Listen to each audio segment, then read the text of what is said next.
Hey, welcome back everyone. It is now November 9th of 2021, and ever since the very end of The Mandalorian Season 2 and The Bad Batch, a lot of Star Wars fans have really been looking forward to what Jon Favreau and Dave Filoni are brewing behind the scenes when it comes to new Star Wars TV shows, new Star Wars films, that are all coming together to really compile this new Star Wars universe at hand.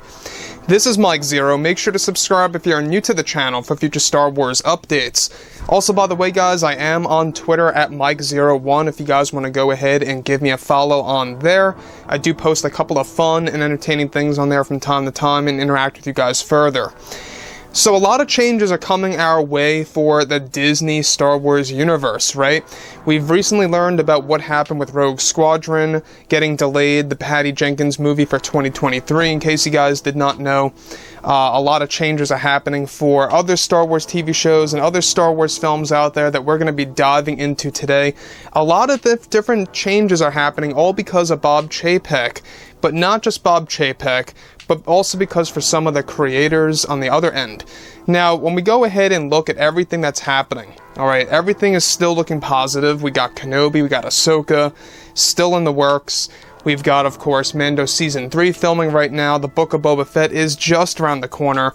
I mean, there is so much Star Wars content coming our way for next year of 2022, leading into 2023. And Disney has said this before, that those 2 years are probably going to be the most important Star Wars years to kickstart the true universe for Disney+. So, with that being said, what's really intriguing has everything to do with what's actually happening with a specific Star Wars film that was actually greenlit some time ago that has now officially been cancelled by Bob Chapek. Now, you guys may recall that there were a lot of plans that were made by Kathleen Kennedy that were actually thrown into the overall roadmap of Star Wars. In fact, there were a lot of plans for Disney Plus oriented Star Wars movies that were actually going to go hand in hand with either some of the canon or some of the Star Wars TV shows. Now, one of those particular movies have actually been cancelled, with Disney CEO Bob Chapek primarily focused on the new Star Wars films and TV shows that are going to become a big role for Jon Favreau and Dave Filoni's creativity to be involved. Chapek is said to have recently made some drastic changes behind the scenes over at Lucasfilm for the franchise moving ahead. Now, it's described that just recently Chapek made an important call to end one of Kathleen Kennedy's major projects for the Star Wars universe that was actually going to be a Disney Plus Star Wars movie that was going to be a large-scale film for the streaming service. It's described that this project that was cancelled was a film that was actually greenlit and in the early works for a number of months now that recently came to an end. This film was going to be an adaptation of the High Republic era that was going to be considered an apocalyptic Star Wars movie. Essentially, Kathleen Kennedy had crafted and proposed this film idea to Bob Iger when he was still the CEO and the project was greenlit in 2020, and since then has been collecting dust and not moving anywhere.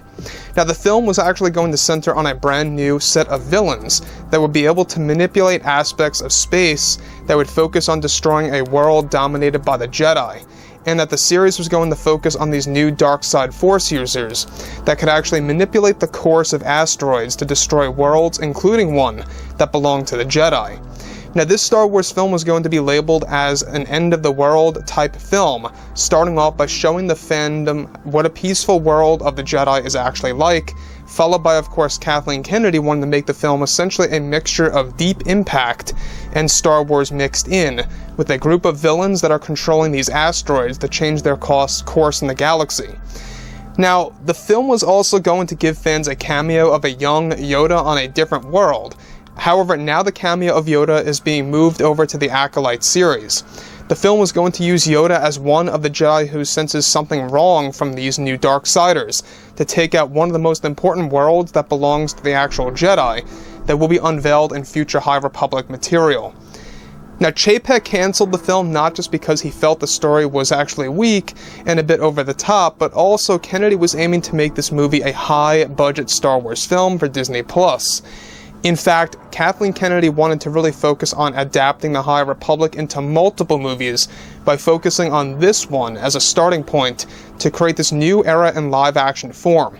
Now, additionally, separate from all of this, Chapek is also set to add in a new roster of Disney Plus Star Wars movies that will make their way to the platform in the next couple of years. The films for Star Wars are set to be both for three streaming, and for theatrical releases in the not-so-distant future, along with these new TV shows. Now, here's the thing about Bob Chapek, alright?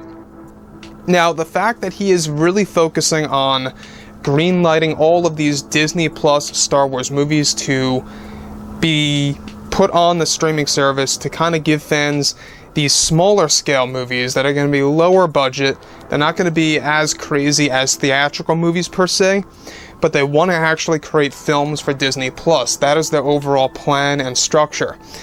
Now, there is an Old Republic Star Wars film in the works. We talked about this a couple of weeks ago, actually, about how George Lucas is going to be somewhat involved with the Old Republic Star Wars movies.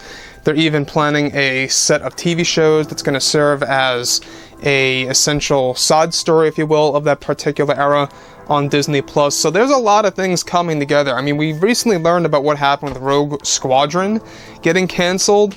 Not canceled, but delayed essentially indefinitely. We're not quite sure if it's even going to happen at this point.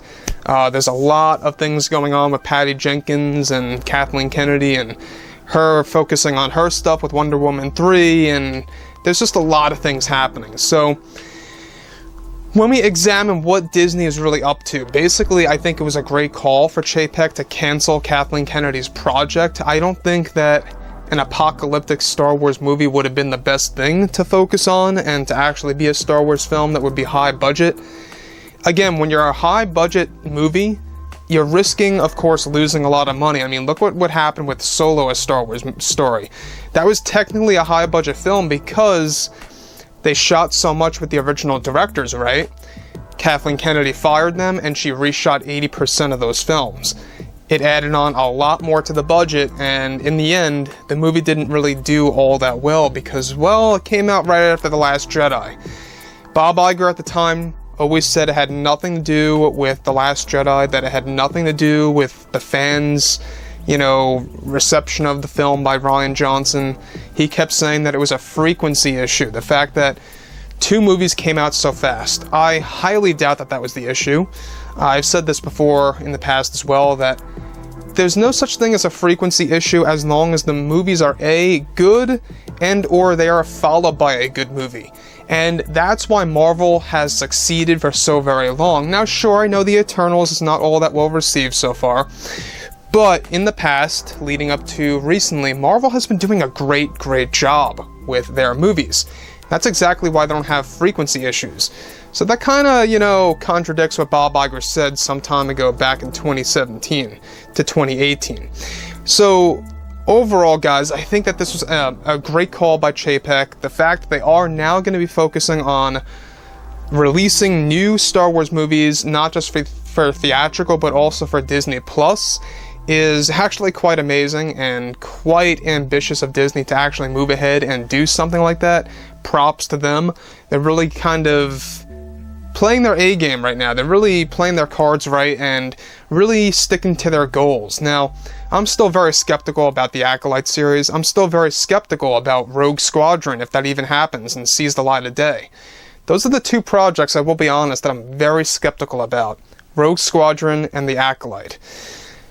Not my most anticipated Star Wars projects, just to say the least. So anyways, guys, let me know what you think about all of this below in the comments, and if you guys did enjoy the content for today, do make sure to drop a thumbs up on this video to support the channel. I thank you all so very much for the kind support, and I'll catch you guys next time.